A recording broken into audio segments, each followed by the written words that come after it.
खुलुमबाय बे समाव बड'लेण्ड एंखं टेलिभिजननि स्टुडिअ आंनि हा ब्रह्म दिनैनि गाहाय रादाबफ्राव दङ। कमनवेल्थ गेम्स 2026 आव लाभलिना बरग'हाइ आरो मीराबाई चानुआ भारतनि हान्जाखौ दैदेनगोन। गुवाहाटीआव पुलिस एनकाउन्टार, दायनिगिरिया जीएमसीएचआव। तामारहाटआव बिहावा बिहामजोखौ सावथारना थानायाव आखाइ दैखांदों। गिबि मन्थ्रिया ससियेल मिडियानि गेजेरजों मोनब्रै गाहाम खौरांफोर फोसावदों। धुबरी पुलिसआ 7,000 याबा टेब्लेटजों लोगोसे सासे हमदों। रौतानि तनजित बर'आ नीट आनजादाव उथ्रिसार जानो हादों। दानिया फैदो आबुं रादाबाव।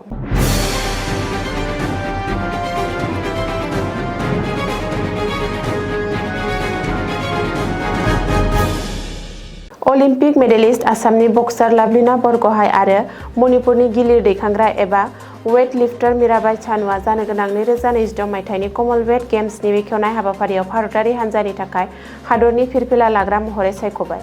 मख'नो गोनांदि बे सानै अलिम्पिक मेडेलिस्टआ 23 जुलाइआव जानो गोनां कमनवेल्थ गेम्सनि बेखेवनाय हाबाफारियाव भारत हादरनि मोनथाम गाबनि फिरफिला लानानै सा 126 सोद्रोमानि भारतनि हान्जाखौ दैदेनगोन।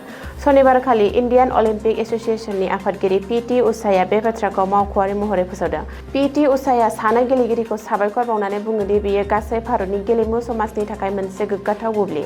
मीराबाई आरो लाभलिना मोनहा गावसोरनि सोमोनांथाव दिन्थिफुंनायजों हादरनि थाखाय गोग्गानाय लाबोगोन आरो भारतारि हान्जाखौ थुलुंगा होगोन। बेखेवनाय फोरबोआव सानै आइजो गेलेगिरिखौ फिरफिला दिन्थिगिरि महरै थिसननाया आइजो गेलेगिरिफोरनि जाफुंसारनाय आरो भारतारि गेलेमुफोराव बिसोरनि बांबोनाय बिहोमाखौ सिनायथिनाय महरै नुनो मोनो होननानैबो पि.टि. उषाया बुंदों।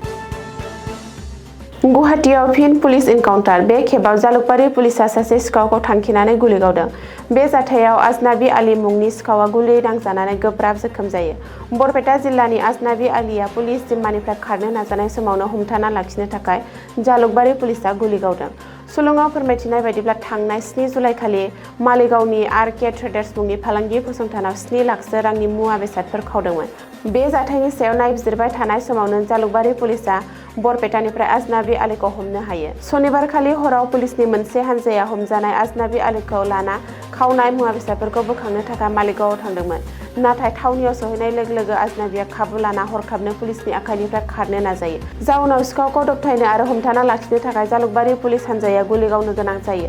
बे जाथायाव आजनाबी आलीनि आथिङाव गुलि नाङो। बबेखानि गुलि नांजाना गोब्राब जखम जानाय आजनाबी आलीखौ फाहामथायनि थाखाय गुवाहाटी मेडिकेल कलेज आरो हस्पिटालाव थिसननाय जादों होननानैबो पुलिसआ सुलुङाव मिथिहोदों।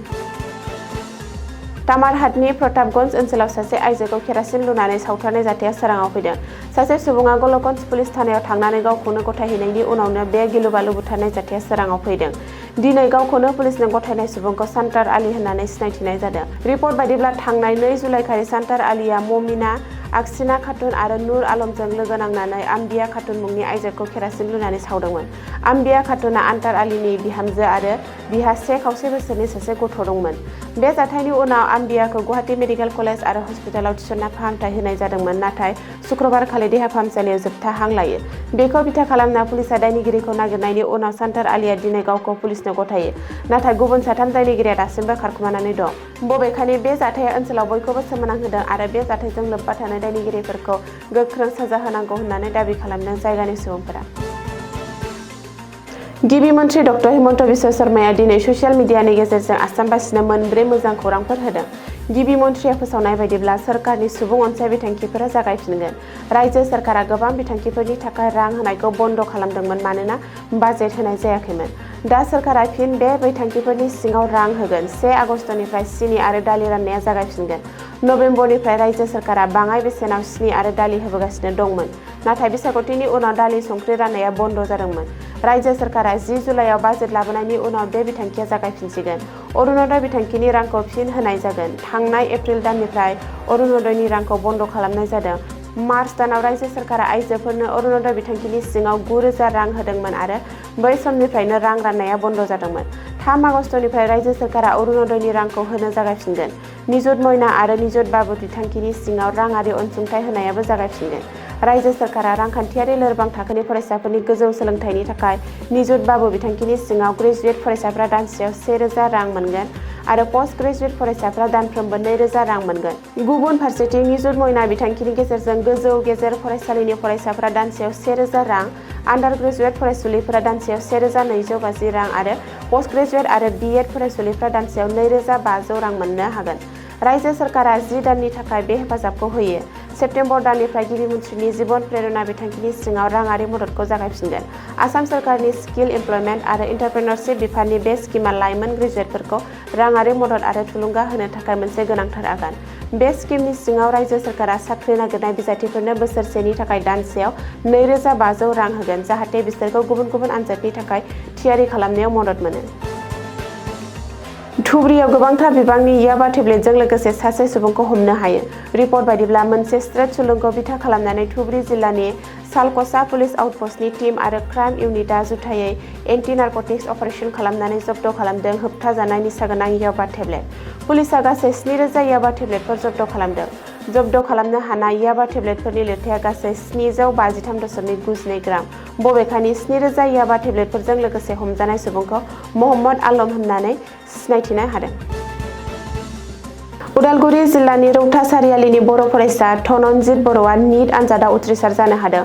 फरायसाया 500 नाम्बार लानानै उथ्रिसार जानो हायो। धनन्जित बर'नि जाफुंसार जानायाव बिमा-बिफा बर'नि मेगनाव सुखुनि मोदै। फिसाज्लानि जाफुंसार जानायाव बिफा दिनेश्वर बर'आ जोबोद गोजोननाय फोरमायो।